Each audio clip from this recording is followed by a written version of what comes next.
우리 아이들 정말 기대가 돼요. 사도행전 23장 1절에서 11절의 말씀을 우리가 한 절씩 교독하면서 하나님의 말씀을 묵상하겠습니다. 1절에서 11절 한 절씩 교독합니다. 바울이 의회원들을 주목하고 말하였다. 동포 여러분, 나는 이날까지 하나님 앞에서 오로지 바른 양심을 가지고 살았습니다.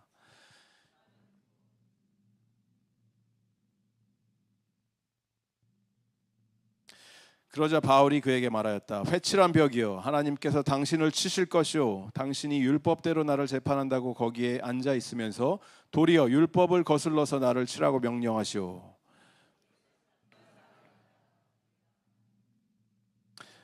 바울이 말하였다. 동포 여러분, 나는 그가 대제사장인 줄 몰랐소. 성경에 기록하기를 너의 백성의 지도자를 욕하지 말아라 하였소.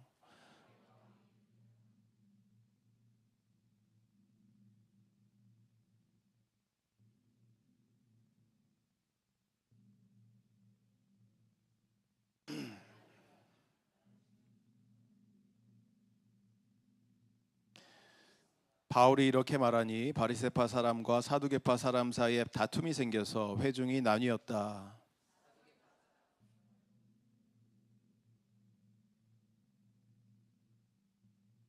그래서 큰 소동이 일어났다. 바리새파 사람 편에서 율법학자 몇 사람이 일어나서 바울 편을 들어서 말하였다. 우리는 이 사람에게서 조금도 잘못을 찾을 수 없습니다. 만일 영이나 천사가 그에게 말하여 주었으면 어찌하겠습니까?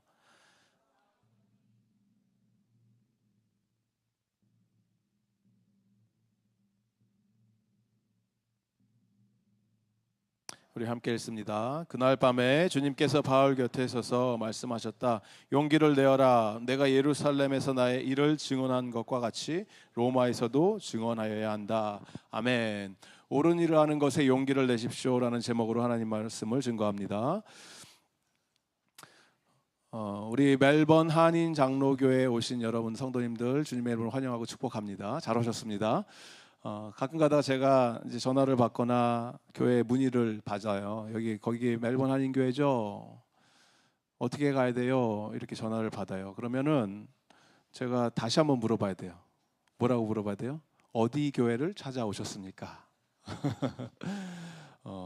그러면 거기 멜번 교회 아니에요? 멜번 한인 교회? 그러면은 뭐라고 대답합니까? 제가 아니에요. 이렇게 대답을 해야 돼요. 왜냐? 우리는 멜번 한인 장로교회. 멜번 한인교회는 어디에 있다? 말번에 있다. 말번에 있는 멜번 한인교회가 있다더라. 저는 말번 한인교회를 가보진 않았지만 거기 있대요.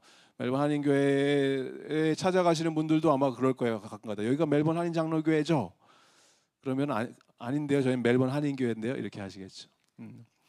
그래서 GPS 주소를 잘못 적고 이름을 잘못 적으면은 엉뚱한 데로 간다더라. 예전에 제 친동생이 브리스번에 살고 있는데 저희 집이었던 시드니로 운전해서 오는데 세븐 웬디 플레이스였는데 세븐 웬디 플레이스를 치면은 지역이 막 여러 개가 나오죠. 이 지역 저 지역 이렇게 막 나오는데 그냥 시드니 있으니까 그냥 치고 온 거예요. 도착했는데 한 8시간 10시간 운전해서 왔는데 형, 집 앞에 왔는데 왜 아무도 없어? 너 어디로 왔냐? 그러면 엉뚱한 동네가 있는 거야. 엉뚱한 동네. 그래서 끝까지 주소를 제대로 쳐야 되는 거 아니냐? 그래서 한 20분 있다가 더 나중에 도착했는데 우리의 인생이 그래요. 목적지가 선명하지 않으면은요, 내가 어디로 가는지 분명하지 않으면은 엉뚱한 데 가서 헤매고 있습니다.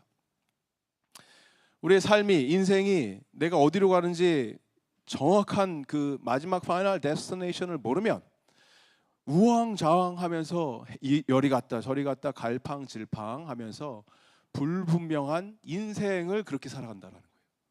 그거보다 안타까운 삶은 없죠. 우리의 라이프가 어디 뭐 구글맵 찾아가고 하는 거는 다시 수정해서 가면 되지만 인생은 여기로 갔는데 여기가 아닌가 봐 하기에는 너무 잘못된 길을 너무 많이 온 거잖아요. 간절히 소원하기는 우리 이 자리에 있는 저와 여러분 모두 우리의 인생이 복음으로 결론이 난 인생이 되기를 바랍니다. 복음이 우리 인생의 최종 목적지가 되고 정착역이 되면요, 더 이상 방황하지 않아요.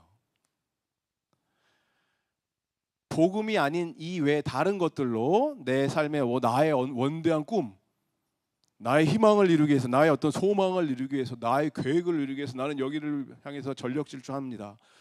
복음 좋은 거지만 그냥 뭐 이 정도로 예수 믿으면 되겠죠라고 하면서 복음 아니면 하나님을 이용해서 내 삶을, 내 목표를 성취하려고 하는 것을 아까 오늘 우리 얘기했던 우상 숭배라고 해요.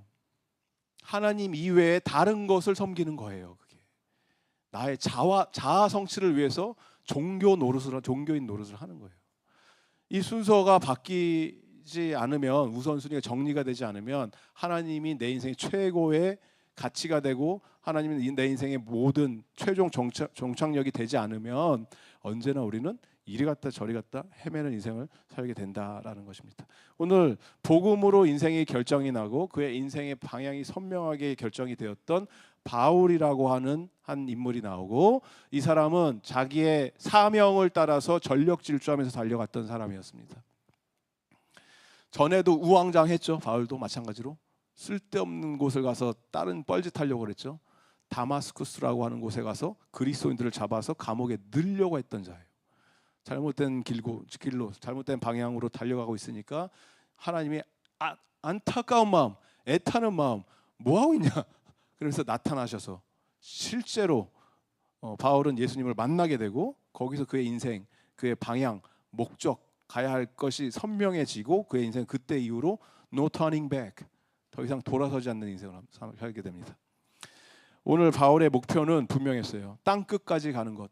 내가 하나님 말씀을 붙들고 오직 예수, 오직 복음으로 사는 인생이 되겠습니다. 이걸 결정하고 하나님 앞에 달려나가니까 그렇게 살다 보니까 모든 일이 술술 풀리고 만사형통했다가 아니고 더 많은 장애물들을 만나게 됩니다. 그리고 우리는 이걸 장애물이라고 이름을 붙였지만 사실은 엄밀히 얘기하면 하나님의 도구로 하나님께서 들어 쓰셔서 이런 과정들을 겪게 하심으로써 하나님의 일을 한 치의 오차도 없이 완벽하게 이루어내 가시는 것을 우리는 경험하게 된다라는 것입니다. 이 많은 장애물 중에서 가장 어려운 장애물들, 결국에는 만나는 사람들, 주변에 있었던 여러 환경들, 이런 건데, 오늘 우리가 이 말씀을 묵상하면서 좀 살펴보고 싶은 것은 내 삶 속에서, 여러분의 인생에서 개인적으로 깨달았게 되는 것이, 믿음의 백성, 저와 여러분, 우리는 되는 대로 막 사는 인생이 아닙니다. 우리에게 하나님이 주신 각자의 사명이 있고 목적이 있고 내가 걸어가야 할 것이 분명히 있어요. 이게 그냥 안 보이는 것뿐이지 우리가 때로는 헤매고 힘들어하는 이유 중에서. 그런데 이 과정을 걸으면서 선명하게 하나님이 주신 그 방향성을 붙들고 걸어갈 때 비록 내 인생에서 삶의 여정 가운데 부딪히는 여러 장애물들이 생기겠지만 이게 장애물이 아니고 하나님이 이걸 통해서 이루고자 하셨던 하나님의 계획과 뜻을 이루어 나가실 것이고, 우리도 돌이켜 보니까 하나님께서 모든 것을 행하셨습니다. 모든 것이 하나님의 은혜입니다 라고 고백할 수 있는 저와 여러분이 되기를 바랍니다. 때로는 이런 것들 피하고 싶죠. 도망치고 싶죠. 예상치 못했던 일들이 벌어지죠. 그런데 오늘 바울이 이 여러 사람들을 만나면서 대화하는 과정들을 살펴보면서 우리가 보게 되는 것들, 어떻게 해야지 우리가 우리의 삶을 여기 기웃 저기 기웃 인생을 허비하면서 보내는 것이 아니고 나의 부르심의 현장으로 달려갈 수 있을지, 그리고 그 현장에 가는 과정 중에 도전을 직면했을 때 어떻게 반응을 해야 되고 어떻게 끝까지 하나님만을 신뢰하고 믿음의 경주를 해나갈지 함께 말씀 가운데 살펴보고 주님이 주시는 은혜와 용기를 얻는 오늘 이 아침 이 시간이 되기를 주님의 이름으로 축복드립니다. 세 가지로 살펴보겠습니다. 3R 한번 따라해 봅시다. Respect, Relate, Reason. 세 개의 R로 시작하는 단어죠. 영어 단어. Respect, 존경하는 것이고 존중해 주는 것이고, Relate, 연결하는 것이고 관계하는 것이고, Reasoning 하는 것. 함께 우리가 말씀을 무턱대고 믿습니다가 아니고 하나님의 말씀을 깊이 묵상하고 그런가 상고하고 확신 가운데 움직이는 인생, 이 세 가지를 보면서 바울이 어떻게 하나님과 사람들과의 관계에 있어서 이것을 연결시켜 나가는지 보는 시간을 갖도록 하겠습니다. 먼저 respect를 보면 우리가 사명을 따라서 나의 갈 길을 달려가다 보면은 부딪히는 직면하게 되는 여러 가지 문제점들이 생기는데, 그거의 큰 문제는 뭐냐면 사람 관계예요. 결국 인간 관계에서 하나님이 일을 좀 해보겠다고 하는데 힘들어져요, 상황이. 이게 뭡니까? 하나님, 내가 당신의 일을 하겠다고 이렇게까지 헌신하고 뭘 하는데 왜 나에게 이런 어려움을 주십니까? 저 사람하고의 관계가 왜 틀어지게 하십니까? 를 많이 경험하죠. 저는 여기 유학생으로 와서 예수를 모르던 상황에서 예수를 알게 되고 예수님을 알게 되고 인생의 목표와 방향이 바뀌게 되고 수정이 되고, 그때 제가 이제 대학교 막 들어가는 시기였거든요. 그래서 처음에는 유학을 올 때는 공부도 못하는 한 학생이 꿈만 커갖고, 저는 이 세상을 위해서 뭐 이런 거, 뭐 국제 변호사 뭐 이런 거 이런 거 하겠습니다라고 와서 공부를 하다가 예수님을 만나게 되고 변화가 돼갖고, 그러면은 하나님 어떻게 이 세상을 좀 널리 유익하게 주님의 나라를 위해서 좀 쓰임 받겠습니까? 그랬더니 환경을 좀 하게 하시고 환경공학 같은 것을 할 수 있도록 하나님께서 좀 길을 열어주셔서 그걸로 대학을 가려고 했어요. 그걸 지원했어요. 사실 실제로 여기서 학교 공부 12학년 마치고 환경공학, 나는 이 세상을 깨끗하게 만들 거야. 지금 만약에 제가 그 길로 계속 갔었으면은 좀 뜨는 직업 아닙니까 요새? 기후 대책 뭐 환경, 그래서 그걸로 갔었어도 됐을 것 같아. 근데 그게 아니고 들으셔갖고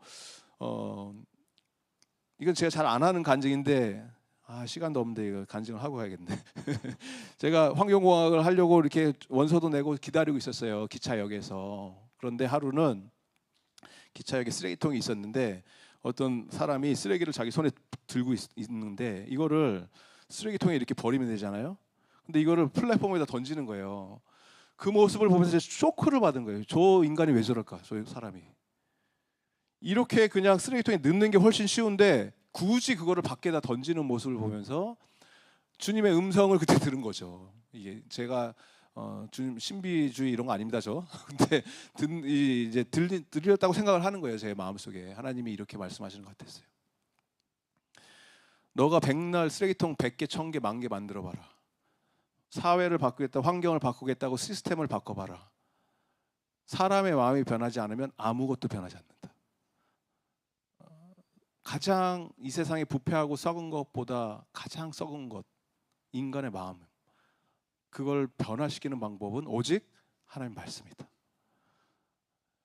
그때 제가 바로 그날 집에 가서 원서 캔슬하고 신학교 갑니다. 저는 하나님 말씀 전하는 사역을 하겠습니다 라고 그렇게 부모님한테 통보를 한 거죠, 전화해서.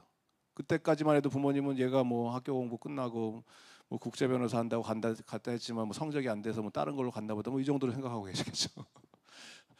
그런데 뜬금없이 저 신학교 갑니다 이러니까 뒤집어진 거죠. 난리가 난 거죠, 집안이. 부모님이 그때 IMF였어요. 하시던 사업 다 망하고 팔고 집 정리하고 뭐 이렇게 되는 상황 속에서 아들 그래도 유학 자금 대시겠다고 마지막 갖고 있었던 자기의 전 재산 올인해서 사셨던 삼성동에 있는 코엑스에 있는 땅을 파셨다더라. 제 가슴이 갑자기 왜 이렇게 아프죠? 네. 그거 팔아갖고 유학비 되겠다고 하시는 그 상황 속에서 신학교 갑니다 이래 버린 거죠, 제가. 그랬더니 이제 깊은 절망의 수렁에 빠지셔서 관계가 다 틀어진 거예요. 당장 들어와라, 한국 들어와라. 신학 네 인생 네가 알아서 하되 뭐 아무것도 우리는 도와주지 않는다, 알아서 해라. 그러면서 너무 힘드셨고, 이런 상황 속에서 1년, 2년, 3년 동안 부모님도 이때 저희 부모님을 하나님께서 만져주시는 기간이셨던 거죠. 그들이 붙들고 계셨던 우상들, 사회의 어떤 위치, 신분, 커리어 이런 것들 다 내려놓게 만드시고 주님만 바라보는 그 작업이 들어가셨고, 부모님께는, 저에게는 나는 오직 예수, 오직 복음입니다 이렇게 가는 그 환경이 된 거예요. 사명을 따라가려고 했더니 관계가 틀어지더라. 친구들, 아까 제 옆에 있었던 185, 190짜리 친구들, 제 동생들이거든요. 사실 그 동생들이 같이 항상 저랑 같이 다니다가 이제는 뭐 놀지도 않고 술도 안 마시고 뭐 이런, 죄송합니다. 제가 그냥 커밍아웃 해버렸네. 고등학교 때. 그러니까 이제는 연락이 약간 이제 뜸해지고 단절되고 그렇게 되는 거예요.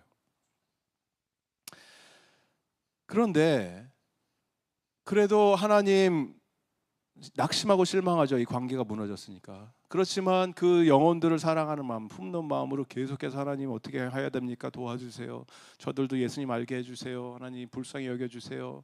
이렇게 가다 보니까 1년, 2년, 3년 지나니까 저희 부모님도 이제는 예수님을 알게 되셨고, 할렐루야. 그 다음에 이 관계도, 부모님과의 관계도 완전 뭐 다 그런 어떤 것들 다 해소되고, 뭐 이제 본인들이 스스로 간증을 하시는 거죠. 그때 하나님께서 그렇게 해주셔서 우리가 예수를 알게 됐다. 이런 식으로. 그 친구들도 지금 계속해서 제가 중보라고 기도를 하지만 자기네들이 힘들고 어려울 때는 연락해요. 그래서 어떻게 해야 돼요? 도와주세요. 기도 부탁한다라는 거예요. 전과는 비교가 되지 않는 더 깊은 관계가 형성이 되더라. 사명을 붙들고 복음을 붙들고 그 길을 달려가니까. 그래서 여러분 인생 가운데 내가 이거 분명히 하나님이 시켜서 하는 건데 왜 이렇게 힘이 드냐, 사람들이 나를 왜 괴롭히냐, 왜 이렇게 못 살게 해구냐, 어렵게 만드냐 하고 하는 그런 대적과 같은 사람들이 있다 한다면 어떻게 됩니까? 끝까지 예수 그리스도의 마음으로 이들을 품으시기 바랍니다. 이게 바로 영혼을 향한 리스펙트예요. 영혼을 존중해 주는 거예요. 그 영혼을 내가 옳고 그름을 떠나서, 이 사람이 맞고 그르고를 떠나서, 악하고 선하고를 떠나서 그냥 그 한 영혼을 내가 존중해 주는 거예요. 바울이 오늘 이 재판을 앞두고 의원들 앞에서 자기의 삶을 지금 테스티파이하는, 법정에 가시면은 여러분 지금도 그런 일들이 안 생기시길 바라지만 사회법에서 법정에 가시면은 이런 코트에 가서 하기 전에 하는 게 뭐냐면 히어링 타임이 있어요. 히어링. 어떤 사건이고 어떤 내용이고 무슨 일이 있었든지 자기의 스토리를 얘기하고 그거를 가지고 이제 재판관 앞에 가는 거잖아요. 이제 그 히어링을 하는 거예요. 히어링 시간에서 누구 앞에 섰냐면 산헤드린 공회원들 앞에 서게 됩니다. 이 산헤드린 공회원 들어보셨죠? 이 사람들은 예전에 예수님을 재판하기 위해서 예수님 끌고 왔던 그 재판장이에요. 70명의 지도자들로 구성된 예루살렘에서 있었던 영적 리더십들. 우리로 지금으로 치면 국회의원 정도로 생각하시면 돼요. 국회의원들, 이런 사람들 플러스 대제사장이 모여 있는 예루살렘의 실제적인 권력을 갖고 있었던 사람들이 모여서 재판을 앞두고, 재판은 자기네들 할 권리가 없으니까, 재판은 이제 로마에서 해야 되니까, 로마 법정이니까 자기네들은 지금 이제 무슨 얘기인지 이거를 누가 주선을 했냐면, 지난주에 바울이 시민권 얘기할 때 나는 투자의 민으로 시민권 받았어 라고 했던 천부장 글라디오스 루시아라는 천부장이에요.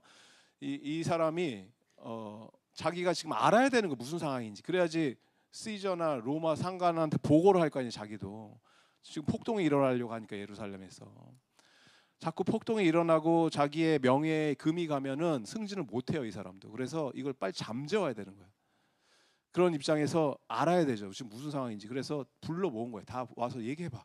바울 무슨 얘기야? 이 70사람 당신네들 지도자 아니야? 한번 무슨 얘기야? 얘기해봐. 이렇게 된 환경이에요. 이게 백그라운드입니까? 백그라운드에서 바울이 여기서 이제 입을 열어요. 동포 여러분, 1절. 동포 여러분, 나는 이날까지 하나님 앞에서 오로지 바른 양심을 가지고 살아왔습니다. 여기서 재밌는 게 영어로 보세요. 이들에게 70인들 앞에서 뭐라고 이들을 어드레스 부릅니까? 존경하는 재판장님 이런 게 아니죠. 뭐라고 부릅니까? Brothers. 예전에 이런 재판이 벌어졌을 때 사도행전에서 회원 앞에서 끌려갔던 베드로도 있었고 요한도 있었고 스데반 집사도 끌려갔었어요. 기억나시죠? 사도행전. 이들이 자꾸 예수님 이름으로 전도를 하니까 사람들이 막 하니까 끌고 와갖고 뭐 하는 거야 지금? 왜 이렇게 누구 한테 허락받고 이렇게 하는 거야 하면서 동일한 사람들이 지금 똑같이 질문을 했을 때 베드로나 요한이나 스데반은 뭐라고 이들을 불렀냐면 나중에 찾아보세요. elders and fathers. elders 그러니까 장로님들, 아버지들, 부형이여 이렇게 표현했죠. 높이는 거죠. 존칭을 쓰는 거죠. 그런데 바울은 그게 아니에요. 너나 나나, 당신네들 70인이나 나나, 우리는 거기서 거기다. 이렇게 접근하는 거죠. 저렇게 이제 표현을 한 거예요. Brother, I have lived my life before God in all good conscience up to this day. 하나님 앞에 나는 하늘 우러러 한 점 부끄럼 없이 양심 가책 없이 살았다. 그러니까 이 얘기를 듣던 제사장이 대제사장 아나니아가 뭐라고 합니까? 대제사장 2절 저놈의 주둥아리를 치거라. 대제사장 아나니아가 바울의 입을 쳐라 이렇게 얘기한 거죠. 입을 쳐라. 그러면 바울이 죄송합니다 잘못했습니다가 아니고 바울도 지지 않습니다. 3절 그러자 바울이 그에게 말했다. 회칠한 벽이요 하나님께서 당신을 칠 거다. 당신이 율법대로 나를 재판한다고 거기 앉아 있으면서 도리어 나를 그렇게 하라고? 바울 절대 지지 않죠. 이게 존중해주는 표현이 아니죠. 우리는 지금 존경해야 된다고 얘기하는데 회칠한 벽은 욕하는 겁니다. 겉은 멀쩡하게 페인트 칠해서 멀쩡해 보이는데 속은 다 썩어서 무너지고 있는 벽. 겉과 속이 다른 당신, 하나님이 당신을 칠 것이다. 그랬더니 옆에 있었던 사람들이 저런 표현을 처음 듣는 거거든요. 굉장히 당황해합니다. 4절 옆에 있는 사람들이 당신이 지금 하나님의 대제사장을 모욕하오. 그랬더니 바울이 뭐라 그럽니까? 5절 sorry, I didn't know that. 저 사람이 제사장이었다고요? 몰랐어요. 죄송해요. 라고 이렇게 얘기를 하죠. 바울이 몰랐었던 이유는 몇 가지가 있을 수 있어요. 첫 번째, 왜냐하면 바울은 눈이 되게 나빴어요. 그래서 안 보였을 수도 있죠. 여기서 멀리 있는 사람 안 보이죠. 그리고 대제사장이 중간에 바뀌었습니다. 바울이 한번 선교하러 나갔다가 전에 자기가 알던 대제사장이 아닌 딴 사람으로 바뀐 거예요. 그리고 세 번째는 이렇게 그냥 사케스틱하게 얘기하는 걸 수도 있어요. you are 대제사장. I didn't know that. 당신 같은 사람이 어떻게 제사장이 됐지?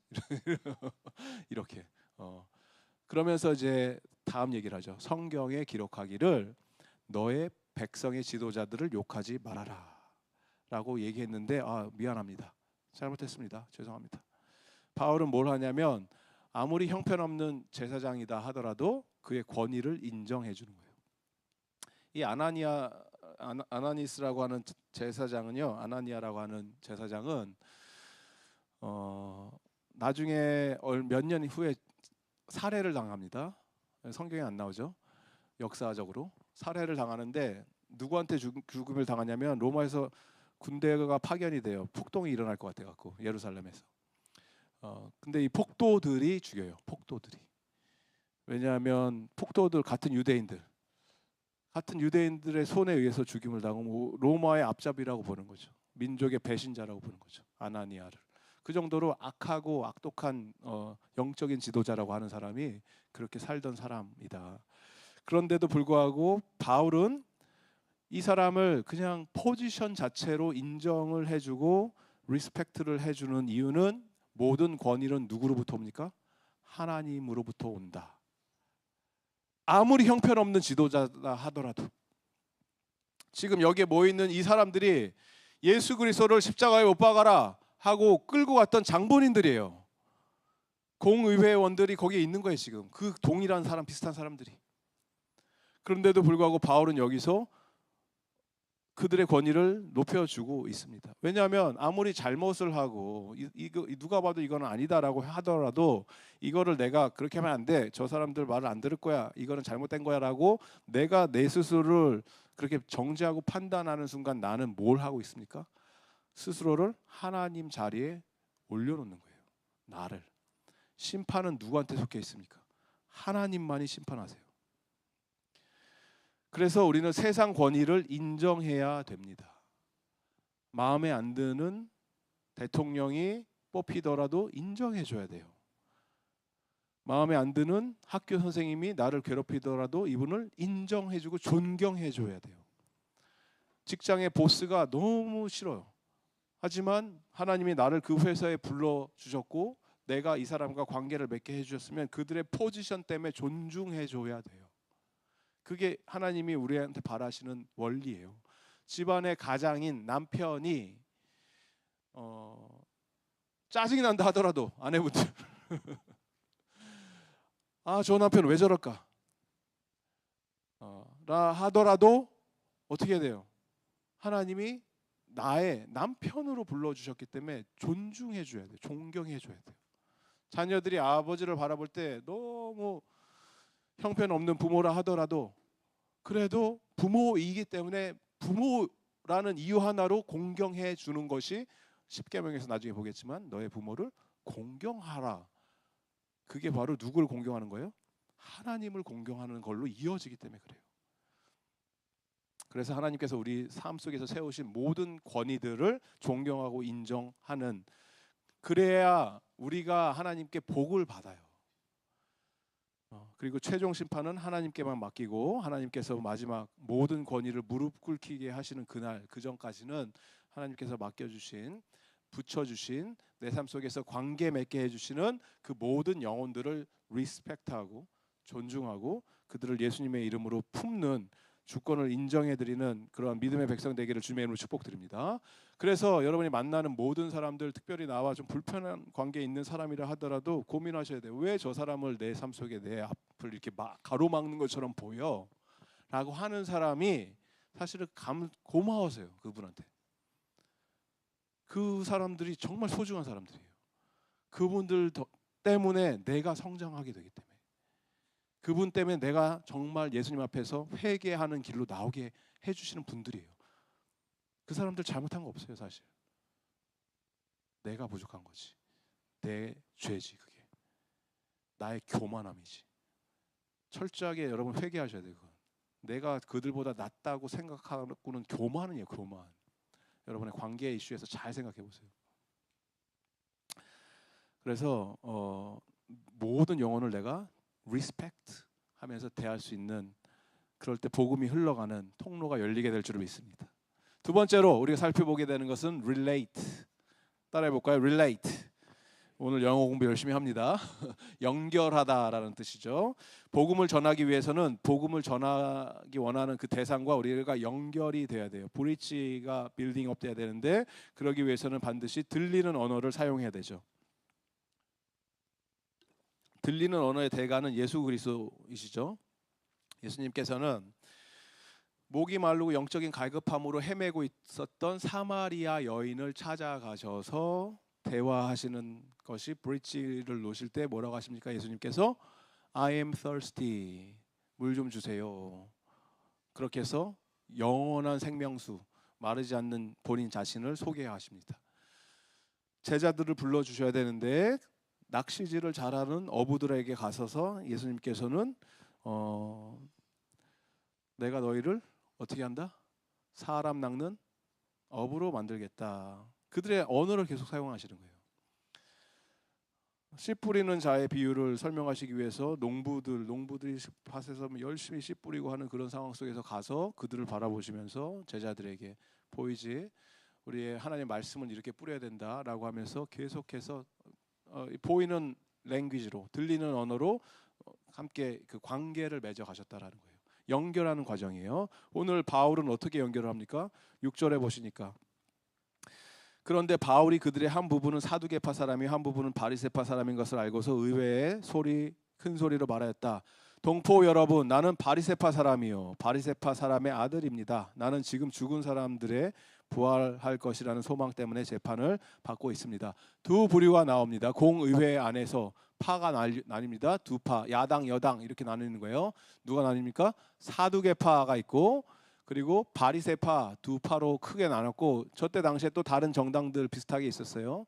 에세나라고 하는 정당 그러면 이상하지만 그런 분파들이 있었고, 그 사람들은 사해에서 살던 사해 들어보셨어요? 사해, 사본 이런 거 들어보셨어요? 뭐 그런 거 있어요. 그러니까 그런 동네 사막에서 살던 사람들. 터키에 여행 가시면 튀르키예 여행 가시면 갑바도기아 이런데 거기 가면은 그런 동굴 같은 데 살던 사람들, 그런 분파들, 세상과 우리는 떨어져 그런 사람들도 있었고, 그다음에 열심당원들, 예수님의 제자들 중에서도 열심당원 출신들이 있었죠. 주머니에 여기에 뭘 품고 다닙니까? 칼을 항상 품고 다녀요. 이 사람들은 언제든지 로마에 맞서서 싸울 준비가 돼 있는 열심당원들, 여러 분파들이 있었지만 기득권을 갖고 있었던 사람들은 누구예요? 바리새파, 사두개파. 이 두 파가 나눠져서 의원회를 구성했는데, 바울은 이렇게 쭉 보니까 70 사람들 쭉 보니까 저 우리 친구들이네. 가말리엘 선생님 밑에서 같이 공부했던 친구들이네. 그러니까 브라더들이에요. 진짜 그냥 친한 친구들인 거예요. 바리새파. 저 사람들은 사두개파구나. 사두개파는 사독 들어보셨어요? 사독. 다윗과 솔로몬 시대에 제사장 역할을 했던 사독. 제사장 가문이에요. 사독의 후예들이에요. 후손들. 여기가 하나의 파가 형성이 돼서 사두개파. 제사장이라서 거룩하고 깨끗하고 하나님을 잘 섬겨야 되는데 타락하고 변질돼 갖고 로마와 결탁을 해서 로마의 이런 앞잡이 노릇을 하고, 그래서 아까 그 대제사장이 죽임 당했다고 했잖아요. 그 파예요. 저 파는 AD 66년에 멸절돼요. 바리새인 파도 거의 사라지는 것처럼 보이지만 지금 이 시대에 우리가 사는 유대인들의 주라고 하는, 지금 부자 동네 코필드나 뭐 저기 어디 또 살아요. 그런데 사는 거기에 사는 사람들이 안식일을 지키고 율법을 지키고 하는 그 모습이 저 바리새의 모습과 거의 비슷하다, 흡사하더라. 하나님의 나라를 위해서 몸부림치는 사람들이에요. 바리새는 뜻 자체가 구분된 자, 분리된 자라는 뜻이에요. 그러니까 약간 거룩의 개념이에요. 분리돼서 우리는 세상과 다르게 산다. 어떻게든 메시아가 다시 오셔야 되기 때문에 이 메시아가 빨리 오시게 하는 방법은 우리가 열심히 최선을 다해서 율법을 지켜야 되고 행위로 주님의 다시 오심을 앞당겨야 됩니다라고 생각했던 사람들이 바리새인들이라서 그렇게 해서 그렇게 율법주의자가 된 거예요. 여기도 타락을 해서 망가져서 모든 게 좋은 게 처음엔 좋다가 변질되고 망가지면 이렇게 타락을 한 거죠. 그래서 이 시대에는, 예수님 시대 당시에는 타락할 만큼 타락을 해서 이제 거의 마지막을 향해 달려가고 있었던 게 바리새도 마찬가지고 사두개파도 마찬가지고, 이런 사람들 속에서 바울이 뭐라고 소개를 합니까? 어떻게 연결합니까? 나도 바리새인 출신입니다. 나도 하나님 나라를 꿈꾸던 자입니다. 나도 율법을 붙들고 살던 사람입니다. 나도 가말리엘 선생님, 우리 선생님 밑에서 같이 공부했던 사람들 아닙니까? 그러면서 한마디를 더 하죠. 뭐라고 얘기를 합니까? 나는 지금 죽은 사람들이 부활할 것이라는 소망 때문에 재판을 받고 있습니다. 이렇게 표현을 하죠. 그랬더니 여기서 사두개파와 바리새파가 분리가 되기 시작합니다. 왜냐하면 안 믿거든요. 사두개파 사람들은 부활 그런 게 어디 있어? 그런 걸 누가 믿어? 사두개파는 아까 얘기했죠. 굉장히 현실적인 사람들이에요. 정치적인 동물들이에요. 모세 오경 앞에 있는, 어쨌든 뭘 믿긴 믿어야 되니까 성경을 믿더라도 앞에 있는 처음 5책만 믿고 나머지는 we don't believe in those books. 이게 사두개파 사람들이에요. 바리새인들은 다 믿는 거죠. 예수님의 부활도 예수를 안 믿는 거지 부활은 믿어요. 이 사람도, 바리새파 사람들도. 천사도 있다, 다 믿어요. 그래서 바울은 이 두 부류를 보고 자기가 연결시킬 수 있는 그 바리새파 사람들에게 지금 어필을 하고 있는 거예요. 우리가 이 복음을 누군가와 연결시키고 싶다고 했을 때, 누군가에게 내가 복음을, 하나님 말씀을 소개시켜 주고 싶습니다라고 했을 때 첫 번째 전제 조건은 내가 복음을 경험하고 복음을 누리고 복음을 알기 때문에 너무 좋아서 이거를 하나님 말씀을 나만 알고 있기엔 너무 아까워서 뭐 아는 정도가 아니잖아요. 이건 생명하고 연결되는 거잖아요. 영원한 삶, 영생과 연결되는 거기 때문에 저 영혼도 예수님을 알고 구원받아야 하기 때문에 내가 이거를 전해야 돼서 전하고 싶을 때 첫 번째 아셔야 되는 게 뭐냐면, 그 사람과 연결되는 이것이 내가 사랑하면, 누군가를 내가 사랑하면 그 사람의 니즈나 그 사람의 관심이나 이런 것들이 보이기 시작합니다. 우리가 학교 다닐 때, 학창 시절 때, 중고등 학교 다닐 때 좋아하는 여자애가 생겼어요. 남자애가 생겼어요. 이성이 생겼어요. 그러면 여러분 어때요? 아, 저 애가 뭘 좋아할까? 무슨 음식을 좋아할까? 무슨 노래를 들을까? 모든 걸 알고 싶어 하잖아요. 궁금해 하잖아요. 전혀 공감을 못 하고 계세요. 그런 경험이 없어서 그런 적이 없어서 사랑하면은 보이기 시작한다니까요. 그 사람의 니즈에 대해서. 저는 아이들 장난감에 별로 관심이 없는데 우리 딸내미가 좋아한다 그러면은 한 번 더 보게 되잖아요. 장난감 가게 가서 얘가 우리 애가 좋아하는 건데 이게 얼마짜리인가 한번 가격표라도 보잖아요. 사주진 않지만 관심이 간다고요. 여러분이 누군가를 어떤 영혼을 내가 품고 이 사람에게 복음을 전하기 원합니다라고 했을 때는 이 영혼과 연결되기를 원하고 그들의 관심이 보이기 시작하고 사랑하기 때문에 내가 품게 된다라는 것입니다. 간절히 소원하기는 나에게 주신 이 복음의 열정과 기쁨과 행복함이 내가 사랑하는 그 사람에게, 그 가족에게, 그 친구에게 하나님 내가 이 사람에게 어떻게 이걸 내가 전달할 수 있겠습니까? 라고 고민하며 기도하며 그렇게 연결되시는 믿음의 백성 되기를 주님의 이름으로 축복드립니다. 그게 바로 관계가 연결되는 것들을 통해서 바울도 마찬가지로 나 바리새인이야. 너도 바리새인이야? 그럼 우리 한번 얘기해 보자 라고 하면서 가게 돼요. 그런데 마지막 세 번째 중요한 것이 바로 세 번째는 reason이에요. reason. Everybody say reason. reasoning. 생각을 한다는 거죠. 바울이 옳은 일을 하는 것에 주저하지 않았습니다. 복음 선포하는 것에 멈추지 않았습니다. 그래서 용감하게 했는데 이게 무식해서 용감한 것이 아니고 자기가 리즈닝을 해보니까 계산을 해보니까 복음이라는 것이 다른 것을 신뢰하고 다른 것을 믿고 다른 것에 내 인생을 거는 것보다 훨씬 더 리즈너블한 거예요. 내 어떤 물질에 나의 미래를 내가 의지해요. 의탁해요. 나의 연금 이 정도 있으면 나는 노후 대책 됐어. 이렇게 리즈닝을 하는 거와 내 인생은 하나님께 속해 있습니다. 하나님이 나의 삶을 책임져 주실 것입니다. 가진 것 없고 재물 없지만 하나님 한 분이면 충분합니다. 라고 리즌을 한 거예요. 왜냐하면 지나온 세월 내가 70, 80을 살아도 지난 세월을 하나님께서 이렇게 인도해 주신 것을 경험상 체험상 하나님의 손길이 한 번도 나를 안 거친 적이 없네. 모든 게 주님의 은혜입니다를 내가 경험했잖아요. 리즌했잖아요. 그리고 나를 사랑하신다는 하나님의 확실한 증거가 있잖아요. 그러면 계속 이걸 리즌하는 거예요. 내 남편 믿고 결혼해서 호주까지 왔는데 살다 보니까 더 이상 믿음의 대상이 아니더라. 믿는 게 아니라 내가 큰 실수할 뻔했다. 라고 한다면 남편에게 결혼을 해서 이렇게 한다고 했을 때 더 이상 믿음의 대상이 아닌 거죠. 뭐 리즌을 해보니까 오직 믿을 분은 예수님밖에 없다더라. 예수님한테 가야죠. 제 책상에 지금 저 책상에 달력이 하나 있는데 거기에 매일 이렇게 말씀이나 좋은 문구들이 있어요. 거기서 나오는 오늘의 문구를 내가 오늘 오기 전에 제가 읽어보니까 이런 표현이 있었어요. 결혼 생활을 해서 행복해지기를 원하시는 분들이 있다면 아이러니하게도 결혼 자체가 인생의 최우선이 되면 안 됩니다. 그런 비슷한 뭐 정확하지는 않지만 그런 내용이었어요. 뭔가를 위해서 내가 이걸 통해서 내가 결혼을 통해서 행복하기를 원합니다라고 생각한다면 누군가가 그거가 최우선순위가 되는 순간 그거는 불행의 시작입니다. 인생의 최우선순위 뭐예요? 오직 복음이에요. 오직 예수예요. 오직 말씀이에요. 결혼의 주인도 예수님이에요. 그걸 얘기하는 거예요.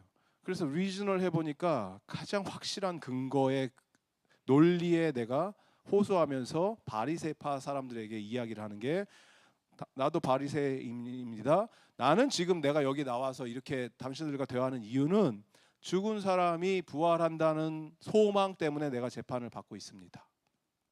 아까 말씀드렸듯이 기억해야 되는 세 가지 상황이 뭐냐면 지금 이 현장 재판 현장에는 세 부류의 사람이 있어요. 첫 번째, 이 사람들 도대체 왜 싸우는 거야? 시끄럽게.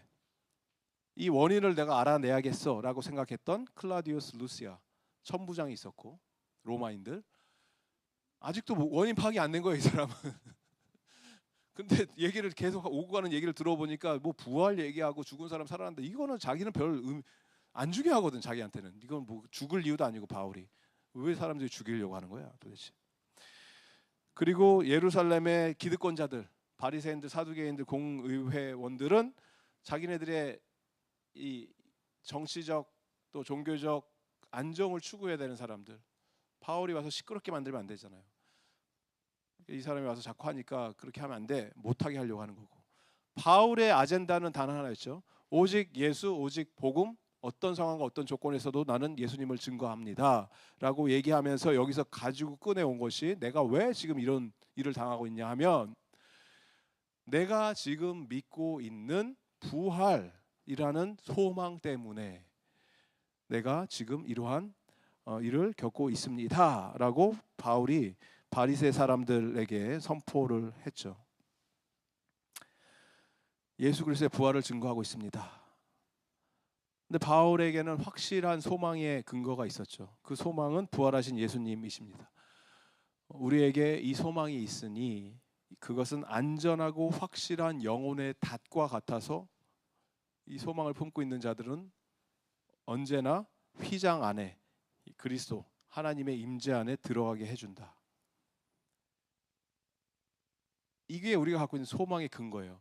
예수님이 부활하셔서 살아계시고 지금도 내가 믿고 고백하는 예수님이 내 인생의 영혼의 주인이 되어주신다는 순간, 여러분 영혼에 무엇을 내리는 거냐면 영혼의 앵커, 닷을 내리는 거예요. 심령 바다 깊은 곳에 아무리 허리케인이 몰아치고 풍파가 인생에 다가온다 하더라도 영혼에 다시 예수님께 고정이 되어 있는 사람들은 떠내려가지 않습니다. 담대하게 휘장 안으로, 지성소 안으로, 하나님의 임재 속으로 우리는 그 예수 그리스도를 붙들고 들어가게 된다라는 거예요. 이게 바울이 갖고 있었던 부활하신 예수님을 향한 신학을 바리새파 사람들은 이해를 하니까 무슨 말인지 이해를 할 거 아니에요. 부활이나 영적인 세계를 믿는 사람들. 그랬더니 오히려 옹호를 해주죠. 바리새인들이. 이 사람 지금 문제 없다. 잘못 하나도 없다. 그러니까 사두개 사람들은, 아무것도 안 믿는 이 인간들은 무슨 소리냐? 빨리 잡아 죽여라 라고 하면서 바울을 잡아서 찢어버리려고 했다. 오늘 표현에 나오죠. 싸움이 10절에 싸움이 커지니 천부장은 바울이 그들에게 찢길까 염려하여 군인들로 내려가서 바울을 그들 가운데 빼내라 이렇게 말씀하셨다. 중간에 또 한 번 구조를 당합니다. 바울이 여러 번 구조당하죠. 지금 자기네들끼리 싸움이 일어난 거예요. 그리고 그렇게 자기의 감옥으로 다시 내려가서 바울은 그날 일어났었던 일들에 대해서 생각을 했겠죠. 이게 지금 무슨 일인가? 나 홀로 남겨져서 외롭게 지금 맞게 하고 있습니까, 주님? 이게 맞습니까? 이래서 내가 로마에 가겠습니까? 라고 고민하고 있을 때 주님께서는 찾아오셔서 이 말씀을 해주셔요. 11절 말씀, 우리 한 목소리 읽습니다. 11절 시작. 그날 밤에 주님께서 바울 곁에 서서 말씀하셨다. 용기를 내어라. 내가 예루살렘에서 나의 일을 증언한 것과 같이 로마에서도 증언하여야 한다. 여기서 우리에게 정말 큰 은혜가 되는 표현이 바로 곁에 서서라는 말씀이에요. 곁에 서서. 사도행전을 우리가 쭉 묵상해 오시면서 지금 깨달으신 게 여러 가지가 있으시겠지만, 그동안에 감옥에 갇혀 있었던 이야기 많이 나와요. 바울도 감옥에 갇혔었죠. 빌립보에 감옥에 갇혔었고, 베드로, 요한도 감옥에 끌려가서 갇혔었고. 그런데 지금까지 감옥에 갇혔을 때 어떤 일들이 벌어졌는지 기억하세요? 베드로가 옥에서 갇혀서 죽을 날을 기다리고 있을 때 천사가 일어나서 자고 있는 베드로 발로 차면서 일어나라, 빨리 나가라. 감옥 문이 다 열리고 기적과 같은 구조를 받게 되고, 바울도 마찬가지로 신라와 빌립보의 감옥에서 갇혀서 묶여 있는 상태에서 지진이 일어나고 빌립보 관수가 자살을 하려고 하는 순간 죽지 마라, 우리 다 살아있다. 기억나시죠? 감옥을 나오게 해주시는, 구원을 얻게 해주시는 그런 일들이 계속 발생했었는데 이제는 더 이상 감옥문이 열리지 않습니다. 그럴 필요가 없어요. 왜냐하면 예수님께서 곁에 계시기 때문에. 우리 인생 가운데 어려운 문제들이 발생해요. 내 육신이 아파요. 병에 걸렸어요. 죽을 위기에 있어요. 그러면 하나님 낫게 해주세요. 고쳐주세요. 내가 치유하게 해주세요. 라고 기도해야 돼요. 할 수도 있고. 그래서 고쳐주시면 할렐루야 하나님 감사합니다. 찬양해야 돼요. 내 인생에 경제적인 큰 위기가 왔어요. 부도가 났어요. 이렇게 하다 내 사업 다 망하게 생겼어요. 이제 문 닫아야 돼요. 그럴 때 하나님 도와주세요. 살려주세요. 도움의 손길을 주세요. 하나님이 구원해 주실 수 있으세요. 그런데 이 문제보다 더 크신 하나님께서는 문제 해결 자체가 우리 인생의 최종 목적이 아니고 저걸 깨닫기를 원하시는 거예요. 여전히 내가 몸이 아프고 여전히 문제는 하나도 해결되지 않은 상황 속에서 예수님께서 찾아오셔서 어떻게 하신다고요? 곁에 서서 우리를 일으켜 세워주시고 걱정하지 마. 내가 너와 함께 할 거야. 문제보다 크신 하나님을 바라볼 수 있는 영적인 눈이 떠지는 이 시간 되길 바랍니다. 그러면 그 여전히 있는 문제는 더 이상 문제라고 얘기하지 않아요. 내가 예수님께 더 가까이 가고 예수님을 더 바라볼 수 있는 은혜의 통로가 되게 될 줄을 믿습니다. 지금부터 바울에게 필요한 것은 예수님께서 나와 함께 하신다는 확신이에요. 예루살렘에서 복음을 증거한 것처럼 잘했다. 하지만 너는 로마에 가서도 복음을 증언해야 한다라는 이 확신이에요. 그러면 하나님께서 이루어 주실 것입니다. 라는 변치 않는 하나님의 약속을 내가 붙들고 흔들리지 않는 돌덩이 같은 강한 믿음으로 하나님, 예수님을 내가 붙들고 나의 길을 걸어가겠습니다. 이런 결단이 서는 오늘 이 시간이 되길 바랍니다. 예수님이 여러분 인생 가운데 언제나 함께 하시는 걸 믿으십니까? 그러면 되는 거예요. 다른 나머지는 더 이상 어려움이 아니에요. 그게 바로 우리 인생의 최종 골, 목적이 됐을 때 더 이상 내 인생의 방황은 없어집니다. 복음으로 결론이 난 인생을 사는 저와 여러분 되기를 바랍니다. 오직 부르심을 받은 자에게는 우리가 가야 할 사명이 남아있는 것이고 그 부르심의 현장만이 남아있을 뿐입니다. 그곳에서 만나는 그 사람들을 우리는 리스펙트하고 릴레이트하고 리즌하면서 하나님이 우리에게 주신 이 감당케 해주신 사명을 감당할 수 있는 저와 여러분 되기를 바랍니다. 이걸 하기 위해서 예수님께서는 먼저 여러분을 존중해 주셔서 리스펙트 해 주셔서 하나님의 자녀 되게 해 주셨고 우리와 하나님과의 죄로 인해서 끊어진 이 관계를 다시 연결시키기 위해서 예수님께서 십자가에 올라가셔서 당신과 아버지의 관계를 단절시키셨어요. 십자가를 통해서 내가 하나님과 연결되게 하기 위해서 예수님 자신은 단절이 되셨다고요. 그리고 이게 믿어지게 리즌을 하게 해주셔서 어느 순간부터 내 인생에서 이것이 믿어지게 된 거예요. 깨닫게 된 거예요. 하나님과 나의 관계가 연결될 뿐만이 아니라 나와 내 주변에 있었던 사람들과 끊어졌던 이 관계, 불편했던 관계가 다시 하나님이 그것을 회복시켜 주셨어요. 이걸 하기 위해서 예수님께서 우리 가운데 찾아오셔서 세밀한 음성으로 두려워하지 말아라. 겁내지 말아라. 내가 너희와 함께 할 것이다. 라고 속삭여 주시는 이 세밀한 음성을 듣고 그렇게 살아내는 저와 여러분 되기를 주님의 이름으로 축복드립니다. 성령행전의 별명이 뭐라고 그랬죠? 또 뭐라고 부른다고요? 사도행전. 답을 말해버렸네. 사도행전의 별명이 뭐다? 성령행전이라고 했잖아요. 성령님께서 늘 오셔서 함께 해주시 동행해 주시는 걸 체험하게 깨닫게 해주셨어요. 그런데 오늘 말씀 이걸 주목하세요. 11절. 내 곁에 서 계신 분이 누구세요? 주님께서 오셨어요. 성령님 늘 함께 하시지만 성부, 성자, 성령님 중에서도 더 이상 의심의 여지가 없도록 그가 만났던 다메섹 로드에서 만났던 하늘에 계셨던 그 예수 그리스도의 음성을 듣고 변화되었던 바울에게 다시 한번 예수님께서 주님께서 똑똑히 보면서 그 음성을 들으면서 그분과 함께 동행할 수 있도록 새 힘을 주신 그 예수님이 오늘도 여러분 인생 가운데 찾아오십니다. 그분을 우리가 붙들겠습니다.